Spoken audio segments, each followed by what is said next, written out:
मैं उस पंजाब को ढूंढ रहा हूं। मैं उस पंजाब को पंजाब होते हुए देखना चाहता हूं। मैं उस पंजाब को मरते हुए नहीं देखना चाहता, जो रिस रिस कर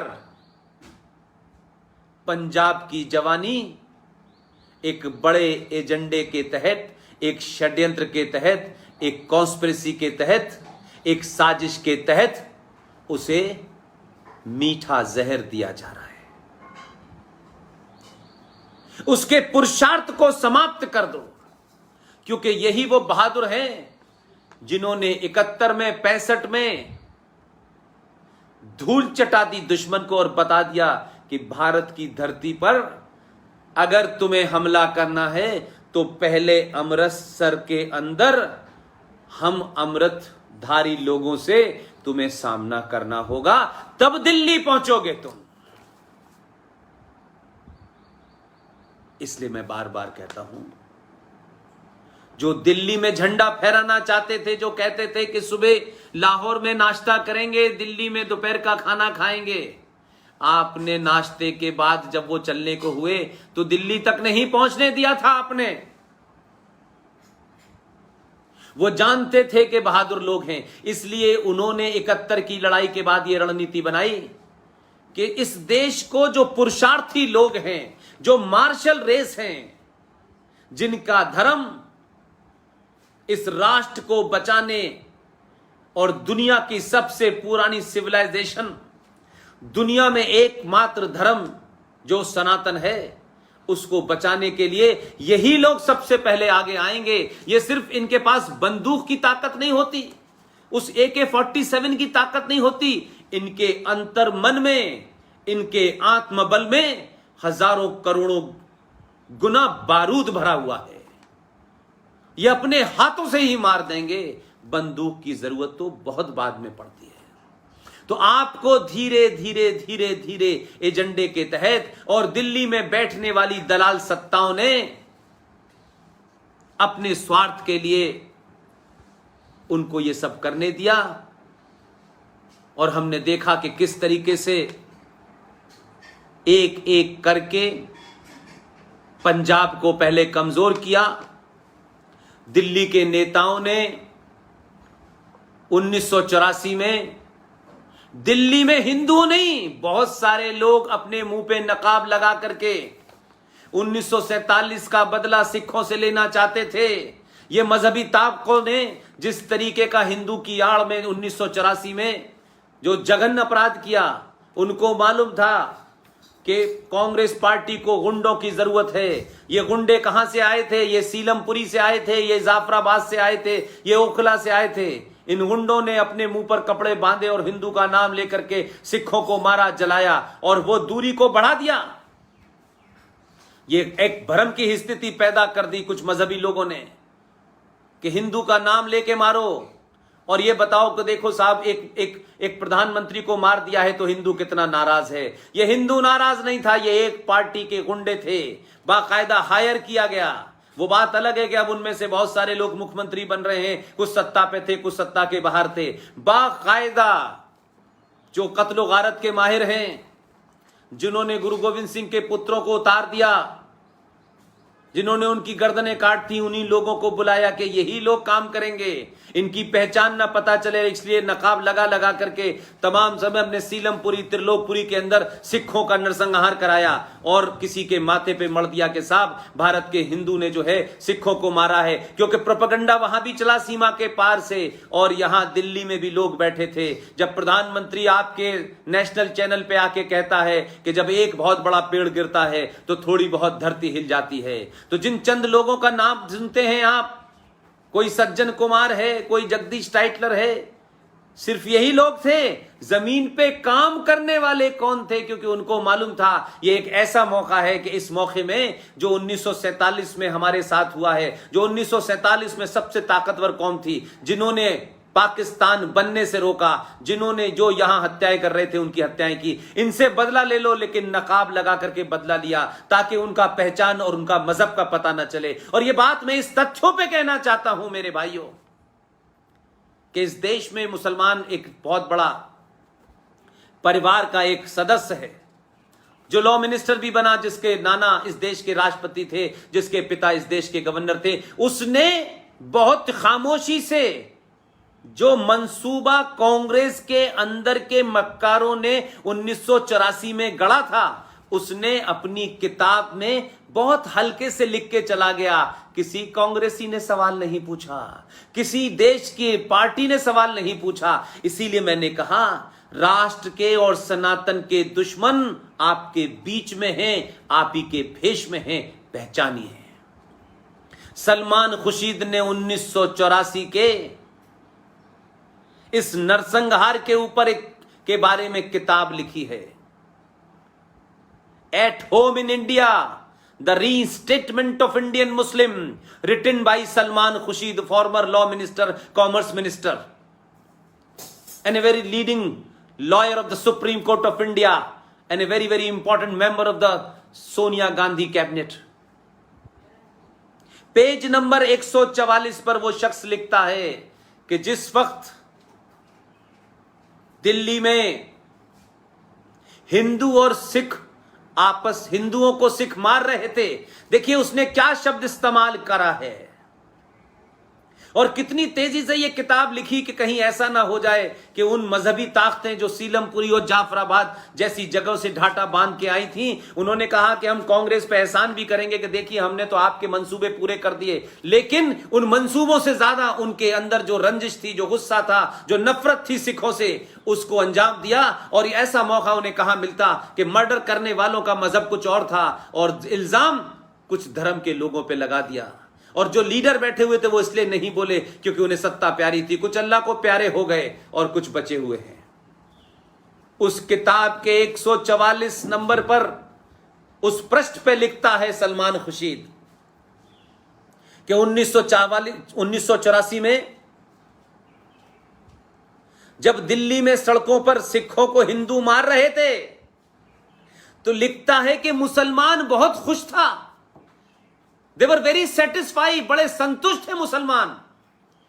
क्यों संतुष्ट थे? आगे लिखता है इसलिए कि यही वो दो कौमें हैं, सिख और हिंदू, जिन्होंने पार्टीशन के वक्त मुसलमानों का कत्ल किया था। कितनी मक्कारी से इस इंटेलेक्चुअल ने किताब लिख करके मुसलमानों ने 1984 में जो अपने चेहरे छुपा कर के और नकाब बांध करके सिखों के नरसंहार में बढ़ चढ़ के हिस्सा लिया और उसके बाद गायब हो गए। कांग्रेस पार्टी को लगा ये बहुत बड़ा काम हो गया है क्योंकि हमारी पार्टी का प्रधानमंत्री मर गया है। प्रधानमंत्री आकर के राष्ट्रीय चैनल पे कहता है एक पेड़ गिरता है तो थोड़ी बहुत जमीन हिल जाती है, लेकिन जमीन को हिलाने वाली ताकतों ने ही शाहीन बाग पे सड़क रोकी। उन्हीं ताकतों ने खामोशी से दिल्ली में एक तरफा दंगा किया। उन्हीं ताकतों ने किस तरीके से एक आईबी मार दिया। अब तमाम आप रिपोर्ट होगी, रिपोर्ट आएगी, कोर्ट जाएगा, एफआईआर हुई, कुछ नहीं होने वाला है, कुछ नहीं होने वाला है। जिन लोगों को चौराहे पे खड़ा करके आधे घंटे में मार देना चाहिए, उन लोगों को आधी आधी सदी तक इस देश के टैक्स से पलने वाले, जेलों में रहने वाले, पेरोल पे छूटने वाले ऐसे गद्दारों को सरकारें छोड़ देती हैं। और आपकी खामोशी ने, आपकी इसी खामोशी ने कोयम्बटूर के बम धमाकों का मास्टरमाइंड अब्दुल नजीर मदनी, 54 हिंदुओं की हत्या हुई थी उस बम धमाके में। केरला की असेंबली में लोगों ने कहा ये तो एक ऐसा समाज है अपने कातिलों को भी भूल जाता है, गद्दारों को भी भूल जाता है और फिर दोबारा से रोटी पानी में लग जाता है। वो भूल गए और जब मौका मिला तो वो मुस्लिम लीग जिसने भारत को 2 हिस्सों में बांटा था, उस मुस्लिम लीग ने वहां की मक्कार एक सरकार वामपंथ के साथ मिलकर केरला असेंबली में एक प्रस्ताव लाए कि अब्दुल नजीर मदनी को अब छोड़ देना चाहिए क्योंकि वो जेल में है, उनका बड़ा अच्छा बर्ताव रहा है, अच्छे बर्ताव पे इसको छोड़ देना चाहिए। ये ताहिर हुसैन, ये कुछ पॉलिटिकल पार्टी के एमएलए की शक्ल में बैठे हुए इस देश के गद्दार, इस राष्ट्र के गद्दार, हिंदू के गद्दार, हिंदुस्तान के गद्दार, ये इस व्यवस्था को उठा करके इन असेंबलीज में घुस करके, इस संसद में घुस करके जो जघन्य अपराध कर रहे हैं उनको पहचानिए। लिहाजा 1984 में जिन गुंडों ने किया है वो गुंडे आदर्श हो गए, क्योंकि उनकी पहचान को छुपाया गया एजेंडे के तहत। उन्हीं ताकतों ने क्या किया, कि बात मैं इसलिए सिलसिलेवार बताता हूं कि किसी पार्टी का मैं के बारे में नहीं कहना चाहता, लेकिन अगर उस वक्त जो थे उनको मैं जरूर एक्सपोज करूंगा। इन्हीं लोगों ने, इन्हीं मजहबी ताकतों ने आपकी उस वक्त की सरकारों को दबाव बनाया और 1993 में सिखों के साथ दूसरा जघन्य अपराध किया जो सिखों को बेचारों को पता नहीं चल पाया। मैं जानता हूं उसकी लड़ाई मैंने शुरू की है। बंगाल के शूरवीरों, बंगाल के बहादुर युवाओं, मैं रहूं या न रहूं यह महत्व नहीं है। आरएसएन रहे न रहे, जीडी रहे न रहे, Sushil Pandit, Lalit Ambardar, captain Sikandar Rizvi, Ankur Sharma, professor Kapil Kumar, former DGP Uttar Pradesh Vikram Singh, ये तमाम सारे लोग सब जाएंगे, सबका जाने का समय आने वाला है। सब अपना जीवन करीब करीब जी चुके हैं अपने जीवन में रहते हुए, और आज भी आपको वो बताना चाहते हैं जो कोई बताएगा नहीं। ये इसलिए बताना चाहते हैं कि उनका कोई स्वार्थ नहीं है। ये सब हम जानते हैं कि हमारे सामने ही देश में बहुत से बदलाव नहीं होंगे, कुछ बदलाव हमारे जाने के बाद भी होंगे, लेकिन हम इस लालच में नहीं परेशान हैं कि हमारे ही सामने हो, हमें ही क्रेडिट मिले और हमें ही सम्मान मिले। हमें कोई सम्मान नहीं चाहिए, हमें कोई सम्मान नहीं चाहिए भाई। हमने ये रास्ता किसी से पूछ करके नफे नुकसान के लिए नहीं चुना था कि इस रास्ते को चुनने का अंतिम पड़ाव जो है संसद होती है। संसद में जो लोग बैठे हुए हैं, समाज ने जो काम सौंपा है वो कर रहे हैं, और अगर कुछ काम स्लो कर रहे हैं तो समाज को उन्हें याद दिलाना है कि जल्दी करें, जल्दी करें, समय निकल जाता है, फिर सिवाय अफसोस के कुछ नहीं रहता। जो आज है वो कल नहीं रहेगा, ये ध्यान रखें।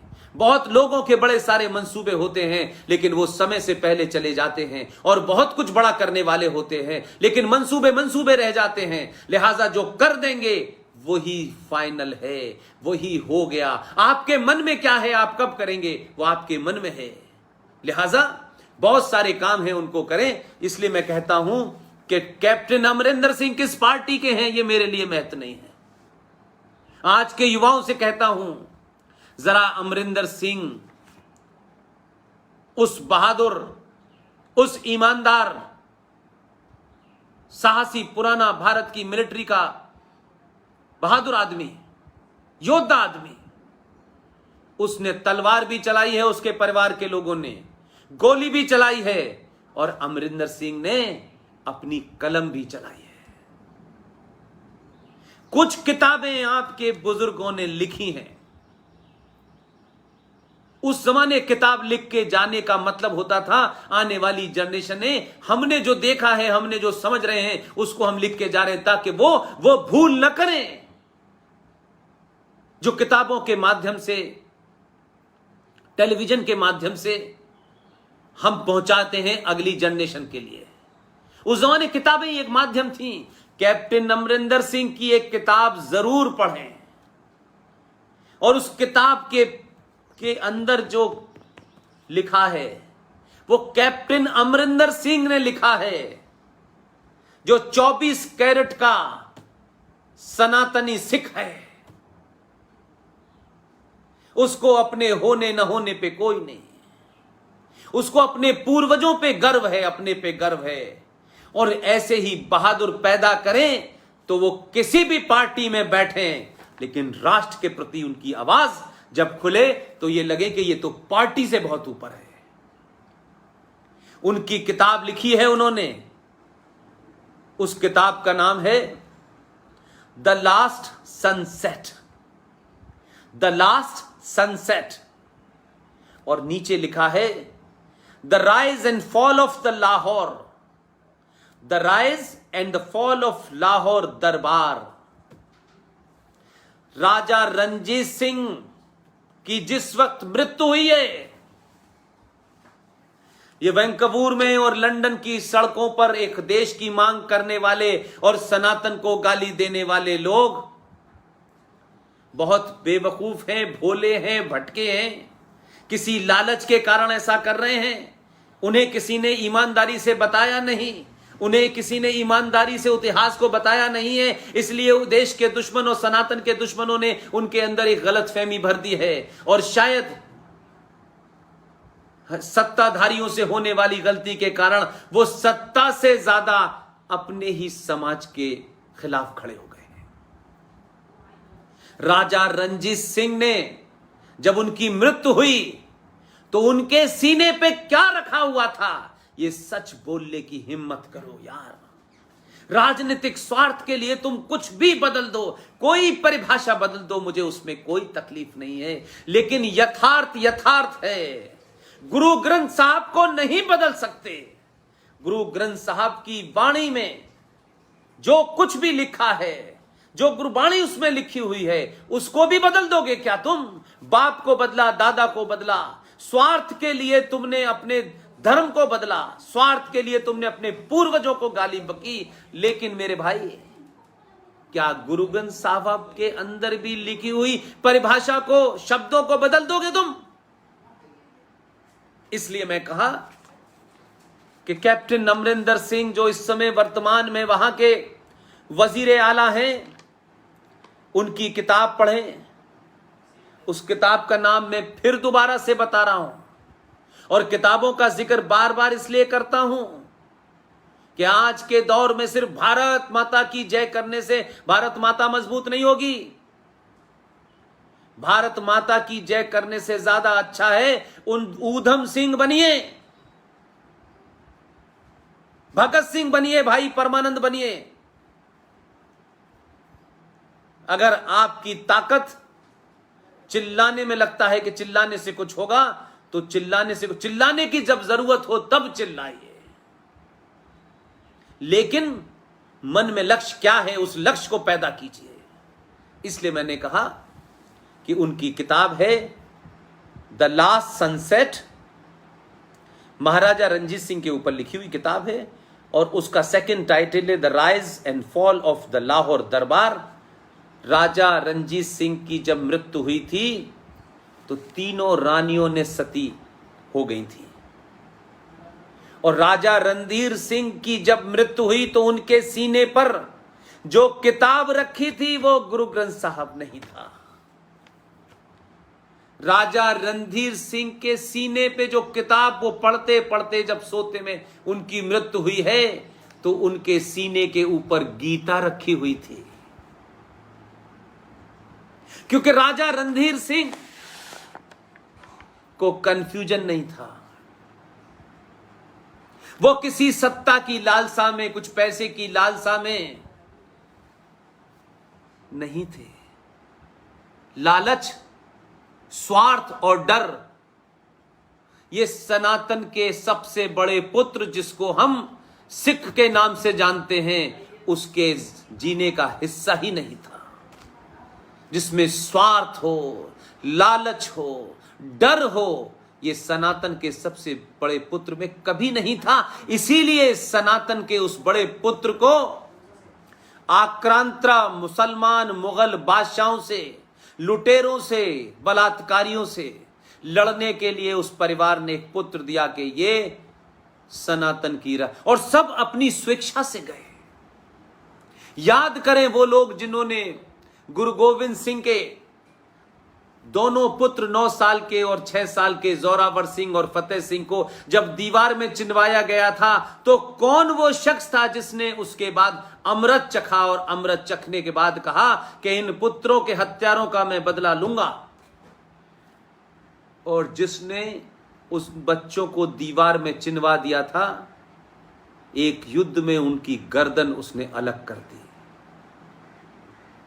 और वो भाई जो सनातनी, जिसे आप हिंदू कहते हैं, अमृत चखा, कृपाण धारण की, केश धारण किए, कंघी धारण की, कड़ा धारण किया, और उसके बाद उसने उस बादशाह को, उस फौजी को कत्ल कर दिया। आज उसकी कहानी जीवित है।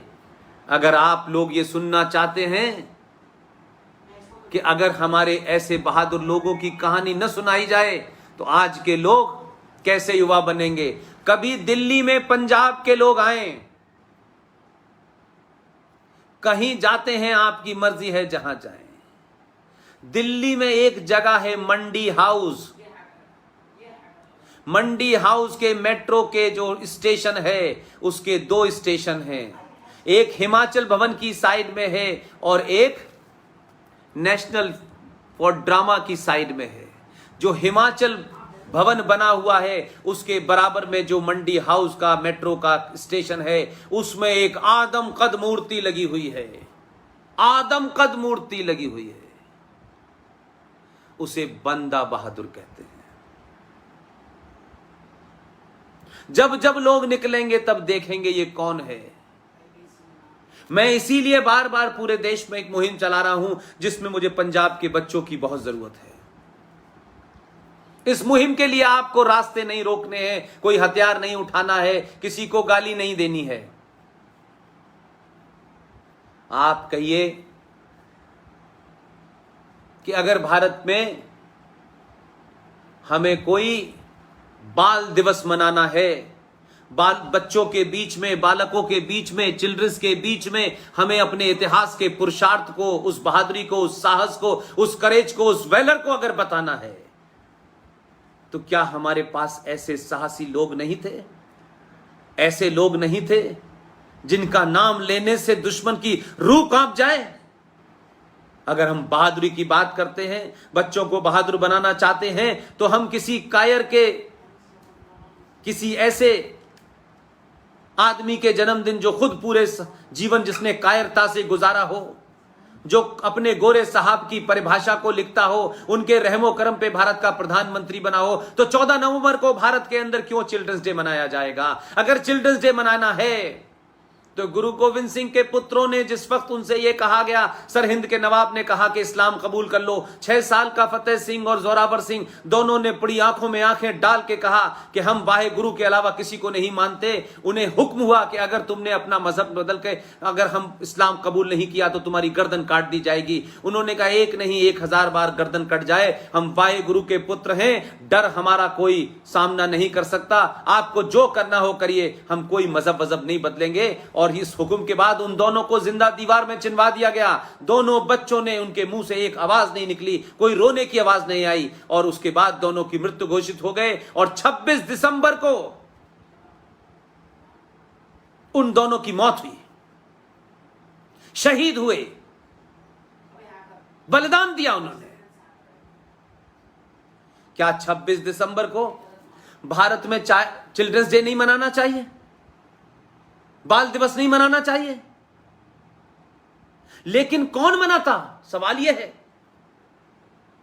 क्योंकि अगर इस देश के बच्चों को यह बताया जाता कि तलवार की जोर पर एक मजहब आया था, उस मजहब के राजा बादशाह आए थे, उन्होंने गुरुद्वारे तोड़े, मंदिर तोड़े, लूटा, लेकिन कन्वर्जन भी किया, तलवार के जोर पे किया, तो हमारे आज के बच्चे भ्रमित नहीं होते। यह लव जिहाद नहीं होता, यह लैंड जिहाद नहीं होता, क्योंकि यह कहानी नहीं सुनाई, क्योंकि यह कहानी हमारे सिलेबस का हिस्सा नहीं है। सिलेबस का हिस्सा है चाचा नेहरू। किसके चाचा थे? किसने उन्हें चाचा बनाया? हमारे सिलेबस का हिस्सा है बिना खड़ग बिना ताल दे दी तुम्हें आजादी, साबरमती के लाल ने। ये जलियांवाला बाग, ये ऊधम सिंह, ये भगत सिंह, ये 21 लाख लोगों की कुर्बानी, ये 26,000 इंडियन नेशनल आर्मी के, सुभाष चंद्र बोस की आर्मी की, आजाद हिंद आर्मी के लोग और फौजियों के 26,000 लोग मारे गए। ये मेरठ से लेके मुजफ्फरनगर, अलीगढ़ होते हुए पूरी बेल्ट में लोगों की लाशों को पेड़ों पे लटका दिया गया। ये सब बिना खड़ग बिना ताल, ये झूठे और मक्कारों ने इस देश में शौर वीर पैदा ना हो, इस देश के बच्चों को अपना साहस, अपना इतिहास ना पता चले, अपने पूर्वजों का बलिदान ना पता चले, तो कहा गया कि हमने चरखे को काटा तो चरखे से अंग्रेज डर गए और भाग गए और आजादी मिल गई। आजादी मिली नहीं, अंग्रेजों ने जाने के बाद अपने दलालों को सत्ता पे बिठाया। और उन दलालों ने बहादुरों को समाप्त करने के लिए क्या किया कि सुभाष चंद्र बोस को तो उन्होंने पहले ही समाप्त कर दिया। सन 1958 तक सुभाष चंद्र बोस का जो बचा हुआ परिवार था उसकी सर्वेलेंस होती थी, उसकी जासूसी होती थी, और उन्हीं के वंशजों ने 1984 कराया। और अभी आत्मा नहीं भरी उनकी, उनको लगा नहीं अभी सिखों में बड़ी ताकत है। उनके वेलोर को कमजोर करने के लिए जो उनको रूट थी वो रूट काटी गई, जिसके खिलाफ आज मैं पूरे देश में पूरा एक मोमेंटम खड़ा करने वाला हूं, एक मूवमेंट खड़ा करने वाला हूं, उसको पूरी ताकत देने वाला हूं। और सत्यों पे, तथ्यों पे, संविधान और वो जो गजेटेरियन पास हुआ है उसके सारे तथ्यों के बाद मैं बात करता हूं। मेरी बात में रिटोरिक्स नहीं होता। 1993 में कांग्रेस पार्टी के प्रधानमंत्री के ऊपर एक दबाव डाला गया। 1984 में जिन्हें हमने एक तरफा जिन्हें मारा था, जिन्हें हमने समाप्त करने की कोशिश की थी, वो समाप्त नहीं हुए। इनकी जो रूट है, जो ताकत है, उससे इन्हें काटो। तो 84 के बाद सलमान खुर्शीद ने जो लिखा वो सबको पता है। आज तक दुनिया के बड़े बड़े कमीशन बनते हैं, इस कमीशन के षड्यंत्र का आज तक पता नहीं चला। ये वैसे ही षड्यंत्र का पता नहीं चल रहा जैसे माधवराव सिंधिया 5 देश के पत्रकारों के साथ अपने नए जहाज में बैठ के उड़ा और वो जहाज को क्या हुआ और वो मर गए। नहीं पता चला कि जयपुर से दिल्ली के बीच में वो जो सड़क पे भारत का पूर्व गृह मंत्री था, जो प्रधानमंत्री का बड़ा स्ट्रॉन्ग कंटेंडर था, आज तक उसकी मौत हुई, ना उसका पोस्टमार्टम हुआ और ना ही किसी को पता चला। इसी तरीके से बहुत से लोगों का पोस्टमार्टम नहीं हुआ। वो गद्दार छुप गए, फिर निकले, फिर बाहर आए और 93 में उनकी सत्ता आई। तो आपने 93 में एक खेल खेला जिनका इस्तेमाल 1984 में ये जाफराबाद और ये सीलमपुर से निकलने वाले जिहादी मुसलमानों का इस्तेमाल आपने नकाब लगा के करवाया था 1984 में। आपको उनको कुछ पुरस्कार देना था। तो कितने शातिर लोग हैं। 1992 के अंदर आपने, आपके प्रधानमंत्री ने, पता था आपको क्या हुआ, और 93 में सरकार का एक नोटिफिकेशन जारी हुआ और वो नोटिफिकेशन ये निकला कि इस देश में 5 मजहब के मानने वाले लोग माइनॉरिटी में हैं। बिना किसी को शोर किए हुए आपने, बिना परिभाषित किए हुए, बिना इसका बेसिस तय किए हुए कौन माइनॉरिटी में है कौन नहीं है, आपने कहा मुसलमान, ईसाई, सिख, पारसी और बौद्ध। आपने बहुत शातिर तरीके से इस देश में 25 से 30 करोड़ मुसलमानों को, जो 1984 में उन्होंने आपका काम किया था, उनको आपने पुरस्कार के तौर पे कहा ये माइनॉरिटी हैं, इनको हमें विशेष रियायतें देनी हैं, इनको करोड़ों का बजट देना है, लाखों वजीफे देने हैं, इनको मजबूत करना है। और साथ साथ दूसरी तरफ क्या किया कि जो सिख, जो सनातन का हिस्सा था, धीरे से उसे एक मजहब घोषित करके आपने माइनॉरिटी में कहा ये अलग लोग हैं, सिख एक अलग मजहब है। जो एक पंथ था, जो सनातन का पंथ था, जैसे जैन है, आपने धीरे से सिखों को हिंदुओं से अलग करा। और आज तक हम मिसाल देते हैं कि सिख का मतलब होता है साहस। आज तक पूरी दुनिया में कोई भिखारी सिख नहीं मिला। किसी भिखारी को हमने नहीं देखा कि वो सिख हो। एक ऐसी कौम को इमदाद पे पालने के लिए मजबूर करके उनके साहत, उनको पुरुषार्थ, उनके मान सम्मान को तोड़ने की कोशिश की गई कि इन्हें बताया जाए कि तुम कमजोर हो और तुम हमारे पैसे से पलोगे। तो मुसलमानों को पुरस्कार दिया 1984 का, और सिखों को और अलग कर दिया और कमजोर कर दिया। और आज भी सिखों को दुनिया के किसी माइनॉरिटी कमीशन के माध्यम से मिलने वाली चंद इमदाद की जरूरत नहीं है। ये वो कौम है, जब बर्बाद हो गई थी, दिल्ली आई थी, इन्होंने दोबारा से दिल्ली को खड़ा कर दिया, और आज भी पूरी दुनिया में भीख नहीं मांगते हैं। आज भी लंगर इनका लगता है, उसमें गैर सिख हजारों लाखों खाना खाने जाते हैं। उन्होंने भीख मांग के, चंदा बना करके कुछ बड़े बड़े मकान नहीं बनाए। आज भी मानवता की सेवा करने में उनका नाम सबसे आगे है। ये ठीक है कि कुछ भटक गए हैं, कुछ को भटकाया गया है, उनकी ब्रेन वॉशिंग हुई है। इसलिए एक नहीं, पूरा देश, सरकारों की बात छोड़ दीजिए, सरकारों को छोड़ दीजिए, सरकार का अपना एजेंडा होता है, लेकिन हम सरकारों को भी कोई ऐसा फैसला नहीं लेने देंगे जो सिखों के खिलाफ, सनातन के खिलाफ, इस राष्ट्र के खिलाफ हो। और इन सरकारों को एहसास है, क्योंकि आपने पहली बार किसी सरकार को यह भरोसे के साथ बिठाया है कि ये 90 करोड़ हिंदू और सिखों का वोट है, ये किसी मक्कारों, जिहादी और आतंकवादियों के वोट से आप नहीं जीते हैं। मैं इस बात को कहूंगा, चाहे किसी को पॉलिटिकली करेक्ट लगे या ना लगे, क्योंकि मैं पॉलिटिकली करेक्ट नहीं होना चाहता।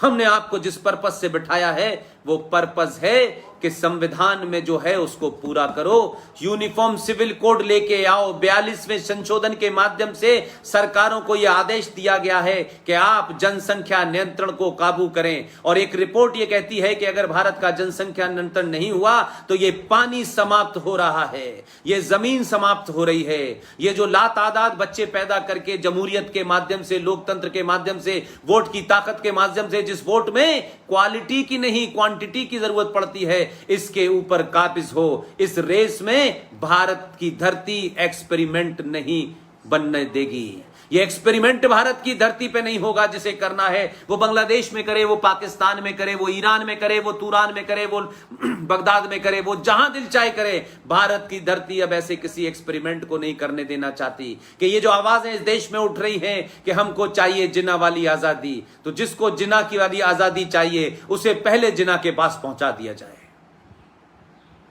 ताकि जिन्ना से वो मिलके आए और उसके बाद आजादी मांगे। ये आजादी की आड़ में, ये लिबरलिज्म की आड़ में, ये फ्रीडम ऑफ स्पीच की आड़ में, ये विचारधारा की आड़ में इस देश को अब बर्बाद नहीं होने दिया जाएगा। हमने देखा कि एक राज्य है जहां मुसलमान सबसे ज्यादा मेजॉरिटी में हैं, उन्हीं लोगों ने संविधान अलग, विधानसभा अलग, झंडा अलग, कानून अलग, भारत राष्ट्र की न वहां पे संविधान जा सकता था। भारत राष्ट्र को कश्मीर में जाने से धारा 370 और 35 पे जोड़ती थी। बहुत सारे बड़े मक्कार हैं, बड़ा बुरा लगता है। 370 का गाना तो हमने 70 साल से गाया, लेकिन बहुत से लोगों ने 35 ए को छुपाया भी, और अब क्रेडिट लेने के लिए सुबह शाम परेशान रहते हैं। हमें क्रेडिट मिलना चाहिए क्योंकि हम ही ठेकेदार हैं। ये हिंदुओं की ठेकेदारी, ये सनातनियों की ठेकेदारी किसी के पास नहीं है, सनातनियों के समाज के पास है। बड़े सालों के बाद जागा है। किसी निजी स्वार्थ के लिए मुझ जैसे लोग इसे किसी की गिरवी नहीं रखना चाहते। अब कोई इंतजार नहीं करना है। यह देश करोड़ों संकटों से घिरा हुआ है। भारत का आर्मी चीख चीख के कह रहा है कि हम 3 फ्रंट में लड़ रहे हैं। आपको पता है भारत के पूर्व में कौन सा फ्रंट है जो आजकल नंगा नाच कर रहा है, जिसने पूरी दुनिया के अंदर एक बायोलॉजिकल वेपन के माध्यम से अर्थव्यवस्था को तबाह करने, मानवता को तबाह करने की कोशिश की, वही आज लद्दाख में लड़ रहा है।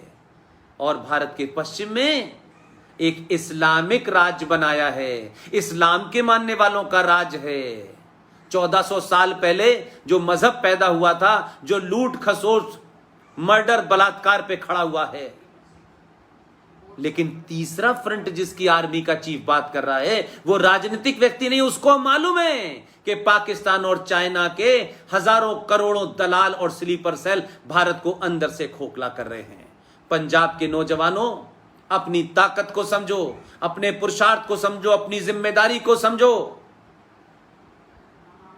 आपके दुश्मन ने आपको हथियार दे दिया, बंदूक दे दी, आपने अपने ही भाइयों को मारा, अपने ही घरों को लूट लिया, अपने ही घरों को आग लगा दी आपने। जब उसको लगा कि ये लोग फिर दोबारा से ठीक हो गए तो उसने आपको धीरे धीरे धीरे धीरे नशा देना शुरू किया।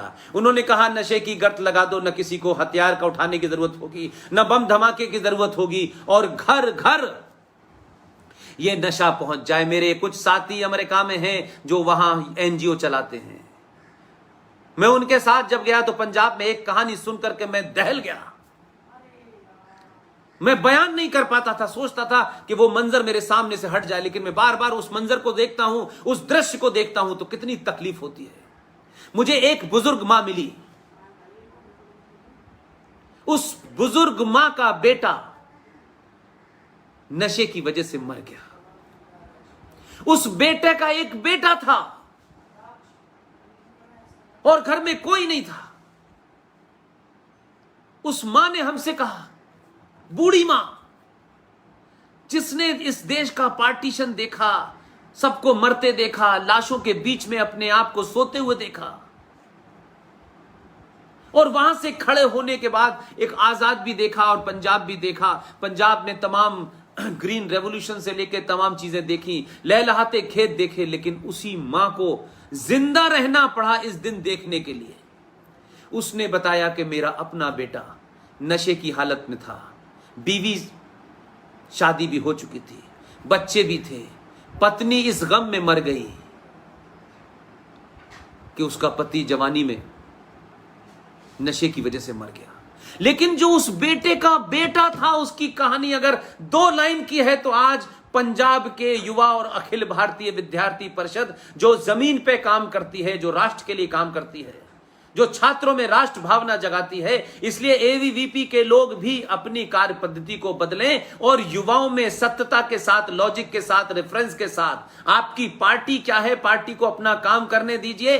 आप छात्रों के अंदर उन किताबों का जिक्र करिए जो किताबें राष्ट्रवादियों ने नहीं लिखी हैं, उन किताबों का करिए जो मक्कारों ने लिखी हैं, जो मक्कार बार बार उन किताबों का हवाला देते हैं। उन किताबों को पढ़ के उनके घर में झूठे को घर तक छोड़ के आइए। आप तर्क कीजिए, आप लॉजिक पे बात कीजिए, आप रीजन पे बात कीजिए, आप रेफरेंस दिए, पेज नंबर बताइए और बताइए ये किताब किसी ऐसे राष्ट्रवादी ने लिखी है जिसके बारे में आप ये कह देते हैं कि राष्ट्रवादी तो उल्टी सीधी किताब। नहीं भाई, ये किताब सलमान खुर्शीद ने लिखी है, ये बात दुर्गा दास ने लिखी है, ये अमरिंदर सिंह ने लिखी है। उन किताबों का जब रेफरेंस देंगे तब वो मक्कार इंटेलेक्चुअली आपके आर्गुमेंट से, आपके तर्क से भागेंगे और पूरे देश में भागने के बाद जेएनयू में घुस जाएंगे और वहां 10 रुपए कमरे के देंगे एसी के और कहेंगे कि भारत तेरे टुकड़े होंगे इंशाल्लाह इंशाल्लाह। जिनकी ख्वाहिश है भारत तेरे टुकड़े होंगे, उनको मैसेज दीजिए कि अब भारत के टुकड़े नहीं होने वाले।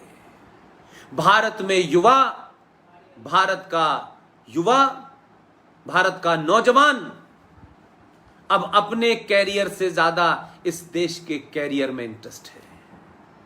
जिन्होंने भी भारत तेरे टुकड़े होने का नारा लगाया, उनकी सड़कों पे टुकड़े हो जाएंगे। उनकी सोच के टुकड़े करिए, उनके आदर्शों के टुकड़े करिए। इसलिए उस मान की जो कहानी है वो आपको अंदर तक हिला देगी। उसके बेटे के बेटे ने पैसे मांगे अपनी दादी से कि मुझे मोटरसाइकिल लेनी है। उस बेचारी मां के पास पैसे नहीं थे, उसने अपना बचा कुचा जेबर बेचा और उसको मोटरसाइकिल दिला दी। यह भी महत्वपूर्ण नहीं है, उसकी मां ने हमसे आधे घंटे बात करने के बाद जो बात कही, वो मैं कभी कभी सोचता हूं कि पंजाब में यहां तक ब्रेन वॉश हो गया है। उस मां ने कहा कि मैंने इसको मोटरसाइकिल इसलिए दिला दी है, ये नशा करता है, मैंने नशे में अपने बेटे को महीनों रात भर तड़प तड़प कर रोते देखा है। नशा न मिलने की हालत में क्या उसका पागलपन होता था, दीवारों में सर मारता था, घर में चीजों को तोड़ देता था। इतने उसकी तकलीफ को मैं बर्दाश्त नहीं कर पाती थी, मैं रात भर रोती थी। जब वो मर गया तो मेरे मन में यह हुआ कि ये इस तकलीफ से दूर हो गया। लेकिन मेरे बेटे के बेटे ने मोटरसाइकिल जब मांगी, और जिसे नशे की आदत थी, उसने घर के बर्तन बेच दिए, घर का सामान बेच दिया, चद्दर तकिए बेच दिए। लेकिन मैंने मोटरसाइकिल उसे इसलिए दिलाई भाई साहब कि मैं ये चाहती थी कि ये मोटरसाइकिल चलाए और इसका एक्सीडेंट हो जाए एक दिन और ये मर जाए, क्योंकि मैं इसको इस नशे की हालत में तड़पते हुए दोबारा देखने की क्षमता मेरे अंदर नहीं थी। पंजाब के नौजवानों, इसलिए मैंने कहा कि आपको भारत राष्ट्र की चिंता है, भारत की चिंता है। भारत जमीन का टुकड़ा नहीं है। जमीन के टुकड़े की रक्षा करने के लिए लद्दाख में निहत्ते भारत के फौजियों ने 50 चाइना के सैनिकों की गर्दन मरोड़ के मार दिया है। कश्मीर में जो आतंकवादी है, जो सर उठाता है, उस मूजा और दुजाना को वो बहादुर फौजी पंजाब का सर कुचल देता है।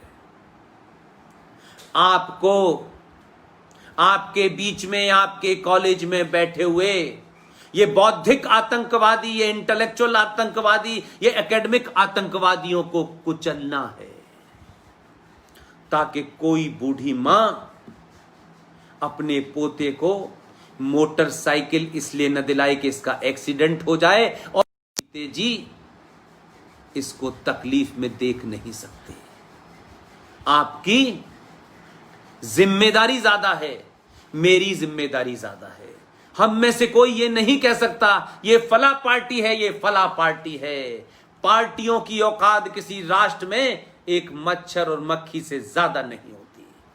रात में बनती हैं, सुबह समाप्त हो जाती हैं। ये सत्ता पे पहुंचने के तक का एक साधन हो सकता है। राष्ट्र निर्माण का साधन युवाओं के हाथ में होता है। आप किसी संगठन के सदस्य हो या ना भी हो, हम तो जीवन भर ऐसी जगह पैदा हुए जो किसी संगठन के सदस्य हो ही नहीं सकते थे, क्योंकि हम हिंदू थे 39,000 के बीच में। लेकिन आज भी हम किसी संगठन के सदस्य नहीं हैं। हमारा एक ही संगठन है, हमारा एक ही धर्म है, हमारा एक ही लक्ष्य है कि हम सनातन के मानने वाले हैं। सनातन इस षष्ठी जिस दिन बनी थी, उस षष्ठी के साथ पैदा हुआ, और जब तक ये सृष्टि है, ये ब्रह्मांड है, ये कायनात है, तब तक एक ही धर्म था, एक ही धर्म है और एक ही रहेगा। वो है सत्य सनातन। बाकी सब धर्म हैं, ये धर्म आएंगे चले जाएंगे। ये धर्म पैदा होते हैं, इन धर्म का कोई पैगंबर होता है, कोई किताब होती है। सनातन का न कोई पैगंबर है, न सनातन पैदा हुआ है, न सनातन मरने वाला है। अनंत है, सनातन ही आप हैं। आप सनातन धर्म के एक पुत्र हैं, वीर पुत्र हैं। जैसे एक परिवार में कोई कमाएगा, कोई घर की रक्षा करेगा, कोई घर के काम करेगा, इसी तरीके से सनातन में कोई सनातन की रक्षा के लिए कृपाणधारी करेगा, कोई कमाने के लिए बिजनेस करेगा, जिसे आप वैश्य कम्युनिटी कहते हैं, कोई आपकी पूजा पद्धति को परफॉर्म करेगा, जिसे आप पुजारी कहते हैं, कोई उस जगह को साफ रखेगा, जिसे आप अलग चीज से पहचानते हैं। सबका काम बटा हुआ है। ये काम में घालमेल हुआ और काम की बुनियाद पर आपकी हमने विवेचना नहीं की। हमने उस काम को हीन भावना का काम और बड़ा काम में बांट दिया। हम सब लोग अगर पैदा हुए हैं तो हम सब दलित पैदा हुए हैं। अपने काम से, अपने पुरुषार्थ से हम अलग अलग कामों से जाने जाते हैं। लिहाजा आज सबसे बड़ा काम है जमीन पे काम करना। इसलिए इसके साथ साथ गुरुओं की कुर्बानियों को याद रखें और गुरु ग्रंथ साहब के बारे में जब आपसे कोई झूठ बोले तो आप उनसे कहिए कि भाई हमने गुरु ग्रंथ साहब नहीं पढ़ा, लेकिन हमारे बाप दादाओं ने गोल्डन टेम्पल में बैठ करके जो गुरबाणी की, उस गुरबाणी को सुना जरूर है, मैंने भी सुना है। उस गुरु ग्रंथ साहब के अंदर 8,344 बार हरि का जिक्र आया है। उसी ग्रंथ साहब के अंदर 2,533 बार मर्यादा पुरुषोत्तम राम का जिक्र आया है। 17 बार वाहे गुरु का जिक्र आया है।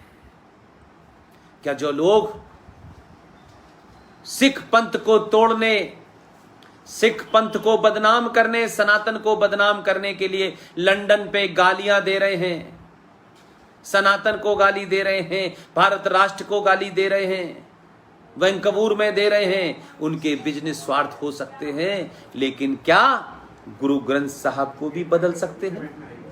क्या इतिहास को बदल सकते हैं? क्या गुरुद्वारा शीशगंज पे किसने अपने शीश कटाए थे उनका नाम बदल सकते हैं? क्या जोरावर सिंह और फतेह सिंह की कुर्बानी में किसका था वो भी बदल सकते हैं? अर्जन देव से लेके किसी गुरु जिसकी भी हत्या हुई, किसने की, क्यों की, क्या उस इतिहास को बदल सकते हैं? और जो लोग अपने इतिहास को सही से नहीं पढ़ते उनका वर्तमान ठीक नहीं होता, और सनातनियों ने यह गलती की है। इसीलिए आज सनातनी सबसे ज्यादा थ्रेट पे है। क्यों दुनिया आपके पीछे पड़ी है कि आपको समाप्त करना है? अंग्रेजों ने समाप्त करने की कोशिश की नहीं की, मुगलों ने समाप्त करने की कोशिश की नहीं की। क्यों अब एक बड़ा चक्रव्यूह रचा जा रहा है जिससे कि सनातन को समाप्त कर दिया जाए? और फिर ये जो बौने कोई 1400 साल पहले हुआ है, कोई 1000 साल पैदा हुआ है, ये बताते हैं कि हम ही ठीक थे। ये ठीक होते तो पूरी दुनिया में कुछ शांति का पैगाम देते। जिनकी किताब में 30 आयतों में 34 बार जिहाद का जिक्र आया हो, काफिर का जिक्र आया हो, वो कौन सी शांति की बात कर रहे हैं? वो आपको मिसगाइड कर रहे हैं, वो कंफ्यूज कर रहे हैं। उनका जो एजेंडा था, पहले पाकिस्तान बना और 1946 में नारा लगाते थे कि लड़के लेंगे पाकिस्तान, मर मर के लेंगे पाकिस्तान। आज उनका नारा है कि लड़के लिया था पाकिस्तान, हंस के लेंगे हिंदुस्तान। ये शाहीन बाग पैदा होंगे, ये दिल्ली के दंगे होंगे, ये 84 के दंगों को जो आपने पुरस्कार के स्वरूप तौर पे माइनॉरिटी कमीशन में सिखों को हिंदुओं से अलग करके अलग कर दिया, इस षड्यंत्र को समझिए। दुनिया में कोई जगह ऐसी नहीं है कि कोई हिंदू गुरुद्वारे में जाने से पहले पूछता हो मैं क्यों जा रहा हूं, और गुरुद्वारे में बैठा हुआ ग्रंथु जो है अपनी दुआ देने से पहले पूछता हो कि तुम्हारा धर्म क्या है। इसलिए मैंने कहा आज दोबारा से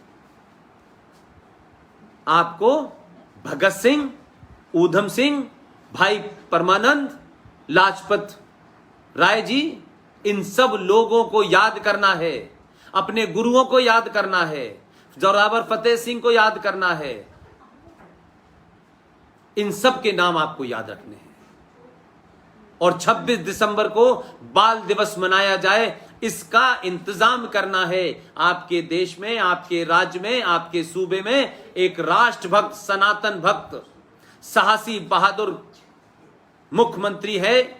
आप उसको जाकर के इस बात का विज्ञापन दीजिए, उनसे कहिए कि हम आपको किसी राजनीतिक दल और किसी विचारधारा से ऊपर मानते हैं। आप सच्चे सिख हैं, आपने कई किताबें लिखी हैं।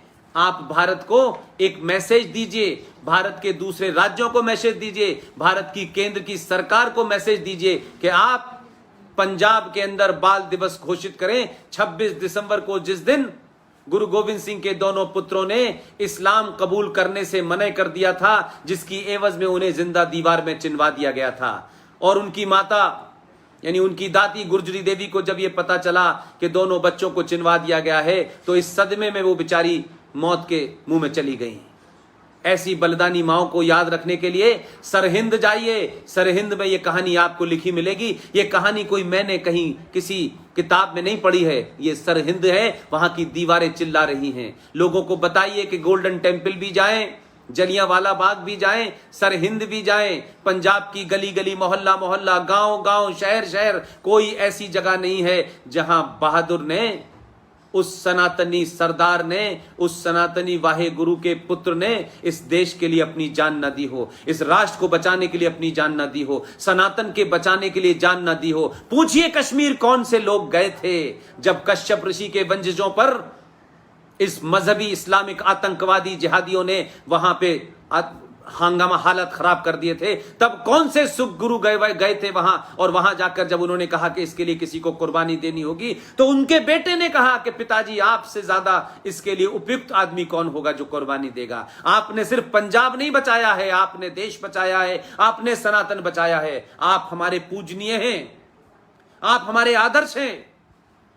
अगर हमारे बीच में से कुछ लोग बौनों ने कुछ लोगों के साथ जघन्य अपराध किया है, इसकी सजा सनातन के लोगों को मत दीजिए। प्रस्ताव लेके जाइए, अक्रॉस द पार्टी जाइए। ये पार्टी के एजेंडे में जब आप जाते हैं तो लोग आपको पार्टी के एजेंडे से, ये राष्ट्र का संदेश होना चाहिए। और दूसरे लोगों से उनसे पूछिए कि अगर हमें बच्चों की पराकाष्ठा, बच्चों में बहादुरी का भाव भरना है, तो भाई 14 नवंबर को जो आदमी पैदा हुआ था उसका कोई एक ऐसा पुरुषार्थी काम हमको बता दें कि जिसको हम ये कहें कि बड़ा पुरुषार्थी काम किया था। पूरी जवानी निकल गई उनकी दलाली में, पूरी ताकत उन्होंने लगा दी कि देश के पुरुषार्थियों को कैसे समाप्त किया जाए, पूरी ताकत लगा दी उन्होंने कि उनकी सत्ता कैसे बनी रहे। वो तो इतने बड़े पुरुषार्थी थे कि जिस कमेटी के चेयरमैन थे, भारत रत्न बांटने वाली कमेटी के चेयरमैन थे, उसी चेयरमैन ने अपने आप को ही भारत रत्न दे लिया। इतने बहादुर लोग थे। तो 14 नवंबर को भारत में बाल दिवस क्यों मनाया जाएगा? बाल दिवस अगर भारत में मनाना है तो गुरु गोविंद सिंह के दोनों पुत्रों ने जिस तरीके से इस्लामिक आतंकवादी और जिहादियों के सामने पूरी ताकत लगा करके मजहब इख्तियार नहीं किया, अपने धर्म को नहीं छोड़ा, और अगर मैं ये कहूं कि उन्होंने समुंदर को छोड़कर नाली को नहीं अपनाया और अपनी जान दे दी, उस दिन 26 दिसंबर को भारत में बाल दिवस होना चाहिए। तो पंजाब सरकार इसकी घोषणा करे कि पंजाब में बाल दिवस 14 नवंबर को नहीं होगा, बाल दिवस 26 नवंबर को होगा।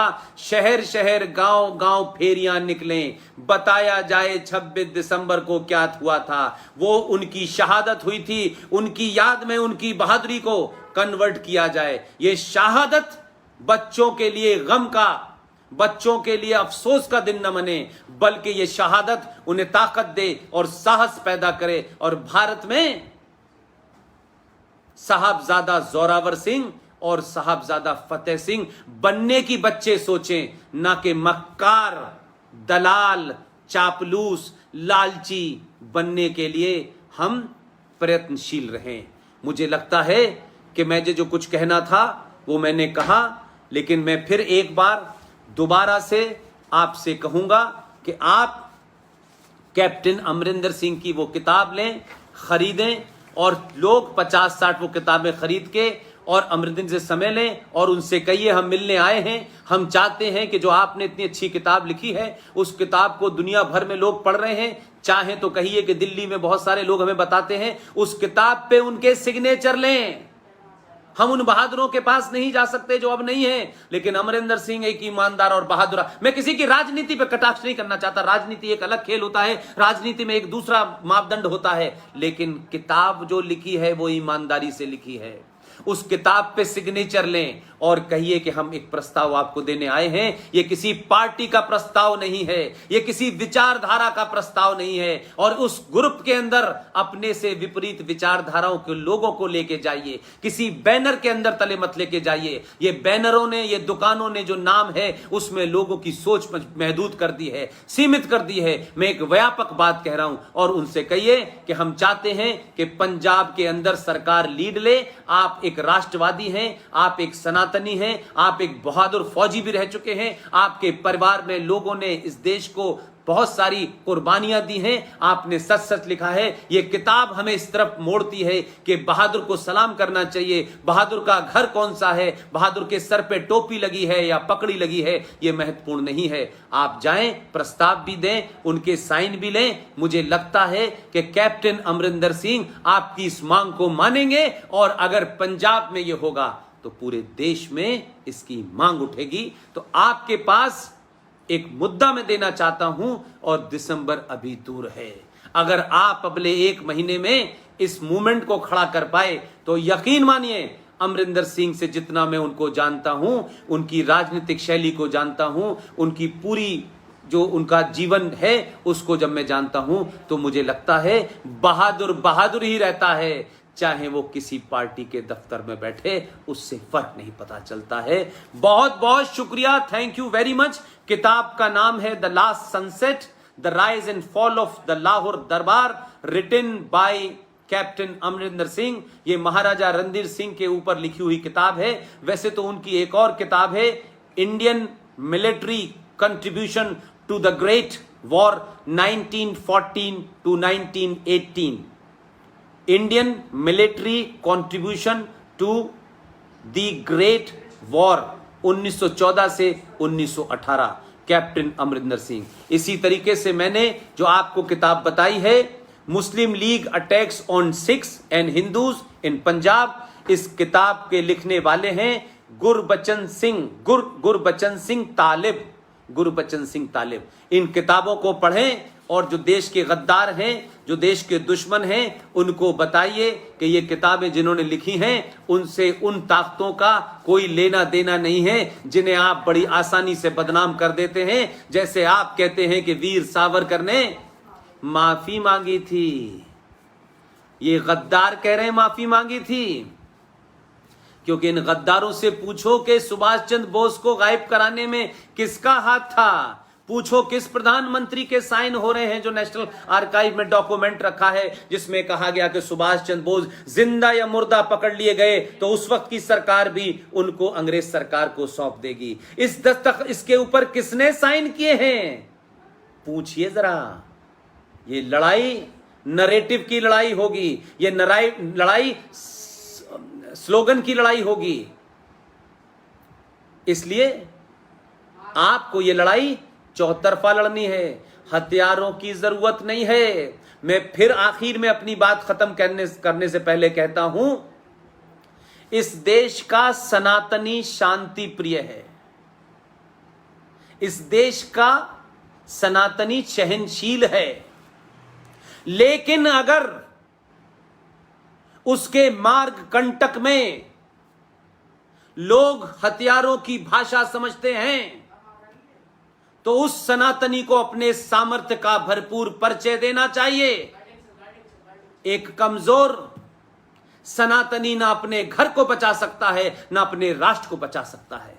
बहुत बहुत धन्यवाद अखिल भारतीय विद्यार्थी परिषद के तमाम हजारों कार्यकर्ताओं जिनकी मेहनत से आज की ये बातचीत हो पाई है। मैं उनको और इस टीम के साथ जितने लोग जुड़े हुए हैं, मैं उनको भी मुबारकबाद देता हूं और मेरी कोशिश है कि आप इस तरीके का सिलसिला जारी रखें और ये सिलसिला जारी रहेगा। और मुझसे बेहतर, मुझसे अच्छे, मुझसे ज्यादा जानकार लोग इस देश में हैं, उनको आप बुलाएं। मैं एक बार फिर पंजाब अखिल भारतीय विद्यार्थी परिषद की इकाई के जनरल सेक्रेटरी चिरांशु रतन और जिन साहब के मैंने पेज पे अपनी बातचीत रखी है उनको, और वो तमाम लोग जिनका मैं नाम नहीं जानता, आप लोग मेरा पेज है उसमें देश विदेश के तमाम बड़े लोग जिन्हें आप अक्सर टेलीविजन पे देखते हैं, मैं जानबूझ के उनको अपने पेज पे बुलाता हूं। हमारे पेज के कोई 2.5 लाख लोग फॉलोअर हैं और 1,84,000 के आसपास लाइक्स हैं। कोशिश मेरी ये होती है कि चाहे जयपुर के डॉक्टर ओमेन रतनू साहब हों, जो पाकिस्तान में हिंदू और सिखों को, बौद्धों को सताया जा रहा था, जिनकी लड़कियों को ग्रंथी की लड़कियों को गुरुद्वारा से अगवा कर लिया जाता था, अपहरण करके उनका धर्म प्रदर्शन किया जाता था, फिर शादी कर ली जाती थी और फिर कोर्ट में उनका निकाह कर दिया जाता था। उन तमाम हिंदू सिखों के ऊपर जो अत्याचार हुआ, जो भारत में आए, उनके ऊपर बड़ा काम कर रहे हैं। उनको भी मैंने कुछ दिन पहले अपने पेज पे बुलाया था। मैंने आरिफ अजाकिया साहब को भी बुलाया था, जो सिंध से भाग करके शरण लेकर के आए हुए हैं, जो क्योंकि वो सिंधी हैं इसलिए पाकिस्तान के जो फोर्स है, जो एक खास सोच की है, वो उनका भी मैंने पेज पे बुलाया। RSN सिंह, GD बख्शी, विक्रम सिंह, सुशील पंडित, ललित अंबरदार, गौरव आर्या, प्रोफेसर कपिल कुमार, कैप्टन सिकंदर रिजवी, ये तमाम सारे लोगों को इसलिए बुलाता हूं कि इस पेज के माध्यम से आपको एक नया थॉट, एक नई सोच, एक नया एंगल, एक नई एनालिसिस मिले। आप सब लोग चाहें तो पुष्पेंद्र कुलशेष नाम का पेज है, आपकी मर्जी है, आप उससे जुड़ें। आप उसको देखना चाहें तो ये तमाम सारे लोग आपको मिलेंगे। आप पूरी ताकत के साथ नैरेटिव बनाइए। नैरेटिव बनाने से पहले 100 बार सोचिए कि हम क्या कह रहे हैं। दूसरे के बनाए नैरेटिव में फंसे और गलत रास्ते पे चले जाएं। इसलिए अपने जो बुजुर्ग हैं, जो बड़े हैं, मैं फिर कह रहा हूं, किसी विचारधारा और पार्टी में बंद करके राष्ट्र नहीं बचाया जा सकता। हजारों करोड़ों लोग हैं जो किसी पार्टी के सदस्य नहीं हैं, लेकिन उनके लिए राष्ट्र महत्वपूर्ण है। अगर राष्ट्र महत्वपूर्ण है तो फिर वो पार्टी जरूर उस पैराफ्री में आ जाएगी, उस ब्रैकेट में आ जाएगी जो राष्ट्र के बारे में सोचती है। कहने से बात नहीं है, जो करती है उसके साथ। लिहाजा एक बार फिर आप सबका बहुत बहुत धन्यवाद। Thank you very much. आप सबने मुझे सुना, आपने मुझे इतनी समय तक मौका दिया। इस सब के लिए आपका, आपके साथियों का, पंजाब का, बहादुर लोगों का, साहसी धरती का, बलिदानी धरती के लोगों को एक बार मैं फिर नमस्कार करता हूं। और अक्सर मैं अमृतसर आता रहता हूं। कभी कोशिश करेगी कि हम लोग आपस में बातचीत करें और ये सिलसिला जारी रहे। और जिसको भी आप बुलाना चाहते हैं, अगर उससे कोई संपर्क आपका नहीं हो पा रहा है तो मुझे बताइए। मैं उनसे कहूंगा कि वो आपके पेज पे जाएं और आपको वो एक नई रोशनी, एक नया एंगल, एक नया तथ्य के साथ आपको आए। बहुत बहुत शुक्रिया। Thank you very much.